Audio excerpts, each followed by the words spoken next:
அனைவருக்கும் காலை வணக்கம். இன்னைக்கு ஆகஸ்ட் 12ஆம் தேதி திங்கட்கிழமை.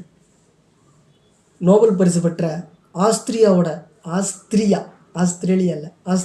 இயற்பியலாளர் எர்வின் ஸ்ட்ரோடிங்கர், நோபல் பரிசு பெற்ற ஆஸ்திரிய இயற்பியலாளரும் குவாண்டம் இயற்பியல் முன்னோடியுமான எர்வின் ஸ்ட்ரோடிங்கர். இவர் ஆஸ்திரியா தலைநகர் வியன்னா அப்படின்ற ஊரில் 1887 காங்கிரஸ் இந்தியாவில் தொடங்கினதுக்கப்புறம் 2 வருஷம் கழிச்சு பிறந்துடுறார். தந்தை தாவரவியல் ஆராய்ச்சியாளர், இத்தாலி பாணி ஓவியம் வரைவதில் நிபுணர். சிறுவன் எர்வின் வீட்டிலேயே ஆங்கிலம் மற்றும் ஜெர்மன் மொழி கற்றான்.